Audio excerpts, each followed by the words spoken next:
Sprains and strains account for almost 40% of injuries registered with the Workplace Safety and Insurance Board.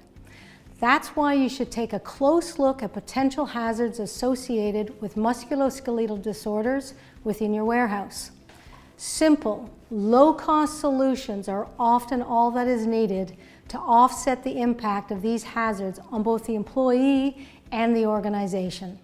MSDs are injuries and disorders of the musculoskeletal system, which includes the muscles, tendons, nerves, and other soft tissues. MSDs can occur anywhere in the body.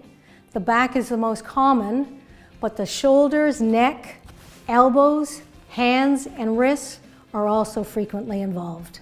MSDs occur in the workplace when the demands of the job exceed the capabilities of the worker. They're usually associated with three main hazards: force, when moving product and equipment; repetition, when using the same body parts repeatedly with few breaks or chances to rest; and awkward posture, when the muscle tissue is put at a mechanical disadvantage. One of these hazards alone may not result in an injury, but the combined effect can create the perfect storm for a soft tissue injury. In a warehouse, we often see these hazards at play with substandard conditions, poor lifting techniques, and habits that threaten the soft tissues over time.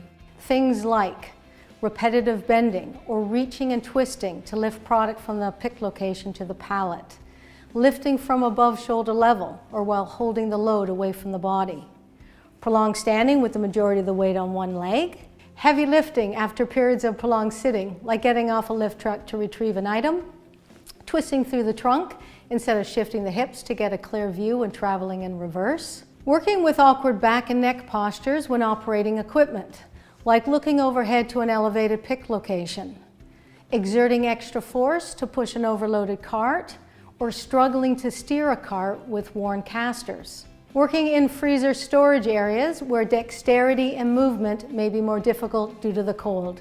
Fortunately, many of these hazards can be managed with a few key steps.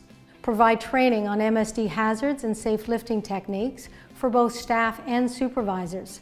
This will help increase awareness of why it's important to use good body mechanics and proper techniques. Involve employees when identifying and controlling MSD hazards. Employees doing the job often know what causes them the most pain and discomfort. Raise heavier items up off the floor with another pallet or two, or by adding an adjustable lift table so lifting can be done in a more neutral posture. Verify that you're using the appropriate equipment for the task and that it's maintained regularly. When possible, speak to suppliers to provide options for box size and weight. Provide pull sticks for smaller items on the second level of racking to reduce extended reaching.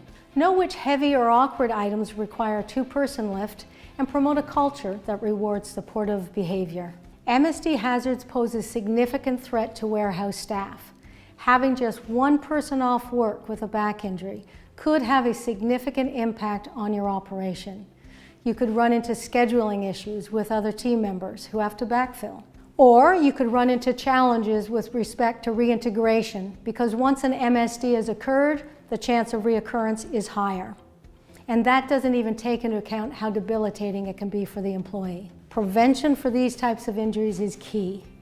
I've outlined a few of the things that companies and employees can do to recognize and reduce hazards of MSDs. But if you're unsure, consider an ergonomic assessment of your workplace. A qualified ergonomist can isolate the specific hazards and offer solutions to ensure your staff are working smarter, not harder. After all, work shouldn't hurt. I'm Sandra Patterson, and this has been your health and safety tip from Workplace Safety and Prevention Services. For more information, visit WSPS.ca.